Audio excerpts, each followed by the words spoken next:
Hello everyone, कैसे सब आप लोग? बढ़िया एकदम। चलिए इस वीडियो में हम डिस्कस करेंगे कि किसी गैलोनोमीटर को एमीटर और वोल्टमीटर में कैसे चेंज करते हैं। लास्ट वीडियो में हमने गैलोनोमीटर के बारे में पढ़ा है कि गैलोनोमीटर क्या होता है। यदि आपने वही वीडियो नहीं देखा है तो जाके सबसे पहले वो वीडियो देखें, इसके बाद इस वीडियो को आप देखना। उस वीडियो में हमने गैलोनोमीटर के बारे में पढ़ा है कि वो कैसे कार्य करता है, उसका क्या प्रिंसिपल है। लिंक आपको वीडियो के डिस्क्रिप्शन में या फिर ऊपर आई बटन में मिल जाएगा। और साथ ही आपको बता दें कि इस वीडियो के पीडीएफ नोट्स हमारे टेलीग्राम चैनल पर उपलब्ध हैं। लिंक वीडियो डिस्क्रिप्शन में है, जाके आप जाके कर सकते हैं। अब एमीटर और वोल्टमीटर जो है वो प्रैक्टिकल एग्जाम के लिए भी और आपकी बोर्ड एग्जाम के लिए भी मोस्ट इंपोर्टेंट टॉपिक है, तो वीडियो को एंड तक जरूर देखना।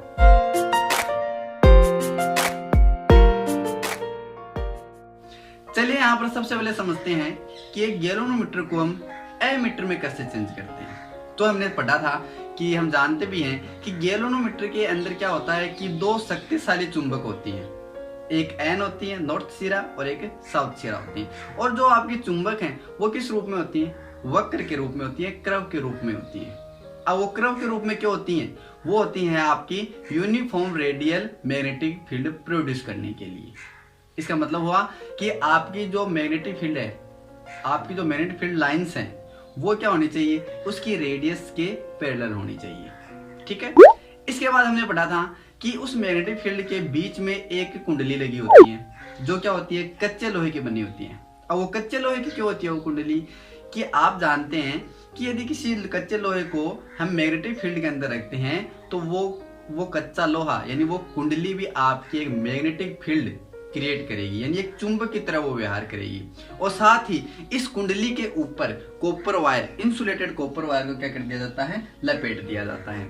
और इस कुंडली से एक इंडिकेटर लगा होता है जो इस स्केल पर दिए हुए मानों को क्या करता है? हमें इंडिकेट करता है कि इसमें कितनी करंट फ्लो हो रही है या फिर इसका वोल्टेज क्या है किसी भी सर्किट का। अब चलिए यहाँ पर समझते हैं सबसे पहले कि एमीटर क्या होता है। तो एमीटर में देखिए, एमीटर जो आपका वो विद्युत धारा का मापन करता है। एमीटर विद्युत धारा का मापन करता है, किसमें? एम्पियर में करता है। एम्पियर क्योंकि हम जानते हैं कि विद्युत धारा की इकाई जो है वो एम्पियर में होते हैं। तो क्लियर इतना कि एमीटर क्या होता है? एक इंस्ट्रूमेंट है, एक डिवाइस है जो विद्युत धारा का मापन करता है, किसमें? एम्पियर में करता है। चलिए अब इसकी बात करते हैं संयोजित की, कि इसका संयोजन कैसे करते हैं। यानी हमें किसी इलेक्ट्रिक सर्किट के अंदर इलेक्ट्रिक करंट की वैल्यू पता करनी है तो उसमें एमीटर को जोड़ते हैं, किसमें? श्रेणी क्रम में। ये हमेशा ध्यान रखना, आपको इंपॉर्टेंट चीज है कि एमीटर को हमेशा ही श्रेणी क्रम में जोड़ा जाता है। चलिए क्लियर इतना। अब समझते हैं कि इस गैलोनोमीटर को हम एमीटर में कैसे कन्वर्ट करते हैं, कैसे चेंज करेंगे इसे। ठीक है, तो ये तो हमारा होता है गैलोनोमीटर। यदि इस गैलोनोमीटर के समांतर क्रम में एक शंट प्रतिरोध जोड़ दे तो ये गैलोनोमीटर क्या बन जाएगा? आपका एमीटर बन जाएगा। क्लियर इतना? आई बात समझ में? चलिए अब यहां से शंट प्रतिरोध का मतलब यहां है कि इस प्रतिरोध का जो रेजिस्टेंस है, जो प्रतिरोध है वो बिल्कुल शून्य होना चाहिए या शून्य के इक्वल होना चाहिए, एकदम बिल्कुल बहुत कम प्रतिरोध होना चाहिए। यदि यहाँ पर प्रतिरोध अधिक होगा तो इसमें फ्लो होने वाली करंट की वैल्यू सही से हमें पता नहीं चलेगी, क्योंकि उस करंट का यहाँ पर प्रतिरोध हो जाएगा। चलिए हम एक ऐसे अलग डायग्राम से समझते हैं। इस डायग्राम के अंदर देखिए, यहाँ पर करंट मान लो किसी सर्किट के अंदर हमें जोड़ा है और इसमें करंट आई फ्लो हो रही है। अब यहाँ से करंट आई फ्लो हो रही है तो यहाँ करंट जो है वो दो भागों में विभक्त हो जाएगी। एक तो इस गैलोनोमीटर के अंदर से गुजरेगी विद्युत धारा जिसे हम आई जी से लिख देते हैं, और दूसरी यहाँ पर शंट प्रतिरोध से गुजरेगी जिसे हम आई एस से लिख देते हैं। और इस पॉइंट T2 पर हमें आउटपुट के रूप में विद्युत धारा जो प्रवाहित होगी वो टोटल कितनी होगी? I = IG + IS। यानी टोटल करंट यहाँ पर होगा वो इस गैलोनोमीटर और इस शंट प्रतिरोध दोनों से गुजरने वाली विद्युत धारा होगी। चलिए अब समझते हैं हम यहाँ पर कि इस शंट प्रतिरोध का मान क्या होगा। यानी हमने गैलोनोमीटर के अंदर जो शंट प्रतिरोध जोड़ा था उसकी वैल्यू क्या होगी। तो इसको ज्ञात करने के लिए हम क्या करेंगे, यहाँ पर समझिए सबसे पहले कि यहाँ पर जो गैलोनोमीटर और जो यहाँ पर शंट प्रतिरोध दोनों लगे हुए हैं, इनके दोनों सिरों पर विभवांतर उत्पन्न होगा, वोल्टेज उत्पन्न होगी, और दोनों की वोल्टेज जो है वो हमेशा क्या होगी? इक्वल होगी एक दूसरे की। क्योंकि यहाँ पर करंट तो एक ही फ्लो हो रहा है दोनों में, ठीक है। अब यहाँ पर दोनों की वोल्टेज क्या होगी, इक्वल होगी। और इस वोल्टेज को हम कैसे लिख सकते हैं, इसका फॉर्मूला होता है हमारे पास IR, और इसको भी क्या लिख देंगे, IR, V equals to IR होता है। चलिए अब यहाँ पर देखिए यहाँ पर ये जो वोल्टेज है वो किसकी है, वो है गैल्वेनोमीटर की, और ये वोल्टेज है वो किसकी है, शंट प्रतिरोध की। दोनों इक्वल है। तो यहाँ से समझिए अब I यानी इस गैल्वेनोमीटर के अंदर जो धारा प्रवाहित हो रही है कौन सी है, IG प्रवाहित हो रही है, तो मैं क्या लिख दूंगा, IG। और मान लेते हैं इस गैल्वेनोमीटर का जो प्रतिरोध है, रेजिस्टेंस है, वो कितना है, G है। तो ये किसका लिख देंगे हम, गैल्वेनोमीटर का वोल्टेज लिख देंगे IG इक्वल्स टू। अब शंट प्रतिरोध का देखिए, तो शंट प्रतिरोध का आपकी जो करंट है वो कितनी है, IS, ठीक है। और मान लेते हैं इसका प्रतिरोध कितना है, S, तो हम यहाँ से क्या लिख देंगे, IS लिख देंगे। क्लियर इतना। चलिए अब यहाँ से देखिए जो शंट प्रतिरोध में धारा प्रवाहित हो रही है उसको हम क्या लिख सकते हैं, उसको लिख सकते हैं यदि टोटल करंट I में से हम माइनस कर दें किसकी, गैल्वेनोमीटर की धारा को, तो हमारे पास किसकी आ जाएगी, शंट प्रतिरोध की आ जाएगी। तो हम यहाँ से लिख सकते हैं S equals to IgG upon I minus IG। यहाँ पर I माइनस IG का मतलब हो गया कि यहाँ से किसकी धारा, ये शंट प्रतिरोध की धारा है। तो इस फॉर्मूले से हम इस शंट प्रतिरोध का मान ज्ञात कर सकते हैं। क्लियर इतना। चलिए अब यहाँ पर देखेंगे कि विक्षेप के लिए आवश्यक धारा क्या होगी, यानी इस गैल्वेनोमीटर के अंदर, इस एमीटर के अंदर हमें विक्षेप चाहिए, यानी इसमें कितना करंट फ्लो हो रहा है, तो उसके लिए न्यूनतम धारा, आवश्यक धारा कितनी होगी। तो अब यहाँ से देखिए, समझिए, हमने अभी ये फॉर्मूला लिखा था, यहाँ से देखिए ये फॉर्मूला लिखा था, तो यहाँ से IG इक्वल्स टू क्या लिख देता हूं मैं, I minus IGS upon G, ये फॉर्मूला आ जाएगा। अब हमने IG के इक्वली क्यों लिखा है, यानी गैल्वेनोमीटर के अंदर जो धारा प्रवाहित हो रही है वही लिखी है हमने। भाई यहाँ पर आप यूं समझ सकते हो कि इस एमीटर के अंदर जो विद्युत धारा प्रवाहित हो रही है, तो अब इस गैल्वेनोमीटर के अंदर जो इंडिकेटर लगा हुआ है वही तो इंडिकेट करेगा, यानी कहना मतलब वो धारा हमें ज्ञात करनी है जो गैल्वेनोमीटर से पास हो रही है। अब गैल्वेनोमीटर से पास हो रही है, उसी को हम कैलकुलेट करेंगे तो हमें उसी से पता चलेगा इसमें धारा सर्किट में कितनी प्रवाहित हो रही है। तो हम इसलिए IG के इक्वली फॉर्मूला लिख देंगे। क्लियर इतना। तो हमने यहाँ पर दो चीजें पढ़ी है कि शंट प्रतिरोध का मान कितना होता है और विक्षेप के लिए आवश्यक धारा कितनी होती है। चलिए यहाँ पर तीसरा पॉइंट पढ़ते हैं हम कि एमीटर का प्रतिरोध। अब ये टोटल जो एमीटर हमने बनाया है उसका टोटल रेजिस्टेंस कितना होगा।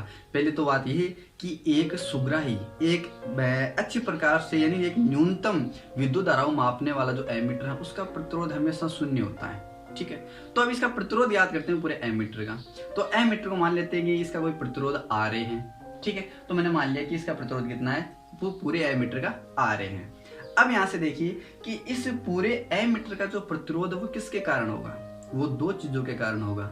एक तो होगा आपका इस गैल्वेनोमीटर के कारण प्रतिरोध, और दूसरा होगा आपका इस शंट प्रतिरोध के कारण प्रतिरोध। दो तो प्रकार का होगा।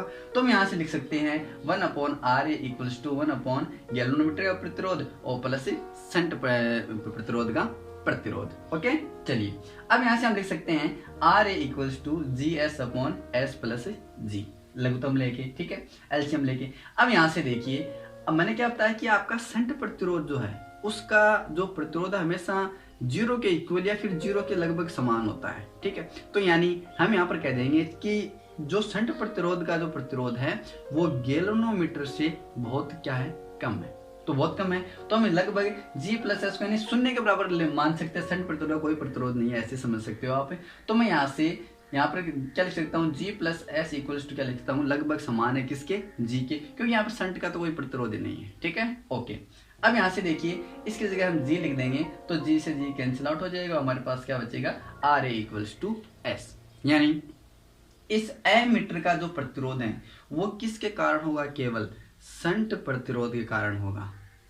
आई बात समझ में। यानी हम समझ सकते हैं, यानी शंट प्रतिरोध का यदि प्रतिरोध 0 है बिल्कुल, तो हम क्या कह देंगे कि किसी सर्किट में प्रवाहित होने वाली छोटी से छोटी धारा को भी क्या कर सकते हैं, माप सकता है आपका एमीटर, जो आपके प्रैक्टिकल में भी है। ओके, तो दोस्तों अभी हमने पढ़ा है कि एक गैल्वेनोमीटर को हम एमीटर में कैसे चेंज करते हैं, और अब पढ़ेंगे कि एक गैल्वेनोमीटर को वोल्टमीटर में कैसे चेंज करते हैं। तो सबसे पहले समझते हैं यहाँ पर कि वोल्टमीटर आखिर होता क्या है। तो आपने लैब में देखा होगा कि एक डब्बा सा पड़ा रहता है, इस डब्बे पर यदि G लिखा है तब तो वो गैल्वेनोमीटर है। यदि ए लिखा है तो वो एमीटर, यदि वी लिखा है तो इसका मतलब वो आपका वोल्टमीटर है। ओके, अब समझते हैं यहाँ पर कि वोल्टमीटर है क्या। तो सबसे पहली बात है, आपका वोल्टमीटर जो है वो दो बिंदु के बीच की वोल्टेज को मापता है, विभवांतर को मापता है। लेकिन एमीटर किसको मापता है? विद्युत धारा को मापता है। अंतर समझना है यहाँ पर। ओके, अब बात करते हैं इसके संयोजन की। तो इसका संयोजन किसी इलेक्ट्रिक सर्किट में यदि आपको वोल्टेज ज्ञात करनी है तो उस सर्किट के अंदर वोल्टमीटर को समांतर क्रम में जोड़ा जाता है, जबकि एमीटर को श्रेणी क्रम में जोड़ा जाता है। अंतर समझना है यहाँ पर। इसका जो रेजिस्टेंस होता है वोल्टमीटर का वो कैसा होता है? अनंत होता है। लेकिन एमीटर का रेजिस्टेंस मैंने बताया था बिल्कुल 0 के बराबर होता है। क्लियर है इतना? चलिए अब समझते हैं अभी कि इस गैल्वेनोमीटर को हम वोल्टमीटर में कैसे चेंज करते हैं। तो इसके लिए क्या करते हैं कि इस गैल्वेनोमीटर के श्रेणी क्रम के अंदर एक उच्च प्रतिरोध हाई रेजिस्टेंस जोड़ देते हैं। ध्यान से समझना, यहाँ पर वोल्टमीटर में बदलने के लिए क्या करेंगे कि एक उच्च प्रतिरोध को श्रेणी क्रम में जोड़ देते हैं। लेकिन एमीटर में क्या किया था कि एक शंट प्रतिरोध को उसके श्रेणी क्रम में समांतर क्रम में जोड़ा था। आई बात समझ में? चलिए अब यहाँ पर समझेंगे कि इस जो हाई रेजिस्टेंस आपका प्रतिरोध है उसकी वैल्यू क्या होगी। तो इसकी वैल्यू ज्ञात करने के लिए देखिए RH का मान ज्ञात करेंगे यहाँ पर। तो RH यहाँ पर हाई रेजिस्टेंस है तो इसके सिरों पर उत्पन्न विभवांतर कितना होगा? V = IR। और इसमें I जो करंट फ्लो हो रहा है वो IG होगा क्योंकि इसके समांतर क्रम में। तो V = क्या लिख सकते हैं हम? IR लिख सकते हैं। और आपकी इलेक्ट्रिक जो करंट है वो कितनी है? IG है। जो गैल्वेनोमीटर से प्रवाहित हुई है वही किस में होगी? इस RH में होगी। तो आप क्या लिख देंगे? IG। और R यहाँ पर क्या है? रेजिस्टेंस है।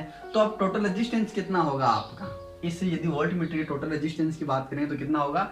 G + RH। गैल्वेनोमीटर का रेजिस्टेंस प्लस आपका जो उच्च प्रतिरोध आपने जोड़ा था उसका प्रतिरोध। ओके, चलिए अब यहाँ से IG को यहाँ पर इक्वल में ले आएंगे तो हमारे साइड में क्या बच जाएगा? G + RH। और यहाँ से हाई रेजिस्टेंस को लिख सकते हैं V/IG - G। ये किसका फॉर्मूला हो गया आपका कि किसी भी यदि वोल्टमीटर के अंदर उच्च प्रतिरोध जुड़ा है तो उसकी वैल्यू कैसे ज्ञात करते हैं? इस फॉर्मूले के द्वारा भी हमें ज्ञात कर सकते हैं। अच्छा, आपको बता दें कि इन फॉर्मूलों पर एग्जाम में बहुत बार न्यूमेरिकल पूछे जाते हैं। आप कमेंट करके बताना कि आपको एक तो वीडियो कैसा लगा और उसके बाद आपको न्यूमेरिकल साथ में अगले वीडियो में करवाएं या फिर न करवाएं, क्योंकि न्यूमेरिकल बिना फिजिक्स जो अधूरी रहती है। आप न्यूमेरिकल निकाल लेना इनके फॉर्मूलों पर जो बेस है वही। ठीक है, ओके। चलिए अब समझते हैं यहाँ पर कि वोल्टमीटर का प्रतिरोध कितना होगा इस संपूर्ण वोल्टमीटर का। तो वो तो हम जानते हैं कि वोल्टमीटर का प्रतिरोध दो चीजों के कारण ही होगा, एक तो गैल्वेनोमीटर और दूसरा उच्च प्रतिरोध के कारण हाई रेजिस्टेंस जो हमने श्रेणी क्रम में जोड़ा था। तो यहाँ से लिख देंगे RV = G + RH। अच्छा, यहाँ पर एक चीज ध्यान देना है यहाँ पर कि आपका जो उच्च प्रतिरोध है वो इस गैल्वेनोमीटर की तुलना में बहुत ही ज्यादा है। यानी गैल्वेनोमीटर का प्रतिरोध तो बहुत ही कम है, लेकिन यहाँ पर उच्च प्रतिरोध जोड़ा इसका मतलब उसका रेजिस्टेंस ज्यादा होगा। तो हम यहाँ से लिख सकते हैं कि RH जो है आपका वो G की तुलना में बहुत ही ज्यादा है। तो हम यहाँ से लिखेंगे कि आपका G + R जो है उसको हम क्या लिख सकते हैं? केवल RH लिख सकते हैं, हाई रेजिस्टेंस से लिख सकते हैं। तो हमारा फॉर्मूला क्या आ जाएगा? RV = RH। यानी अब इसके सिरों पर हमें यदि विभवांतर ज्ञात करना है, वोल्टमीटर का प्रतिरोध ज्ञात करना है, तो हम क्या लिख देंगे? RV = RH। यानी इसके अंदर केवल और केवल जो प्रतिरोध होगा वो हाई रेजिस्टेंस की वजह से ही होगा। अब हाई रेजिस्टेंस क्यों जोड़ते हैं? क्योंकि हाई रेजिस्टेंस जैसे जोड़ेंगे तो इलेक्ट्रिक करंट का टोटल प्रतिरोध हो जाएगा यहाँ पर। ठीक है, और उसके सिरों पर उत्पन्न विभवांतर को हम आसानी से माप सकते हैं, जो हमें इस स्केल में दिखाई देगा। फिलहाल आज के वीडियो में इतना ही, मिलते हैं अगले वीडियो में। तब तक के लिए take care and good bye. और वीडियो को लाइक और शेयर कर देना और साथ में चैनल को सब्सक्राइब करके बेल आइकन को प्रेस कर देना ताकि आपको लेटेस्ट ऐसे ही वीडियो के नोटिफिकेशन मिलते रहे।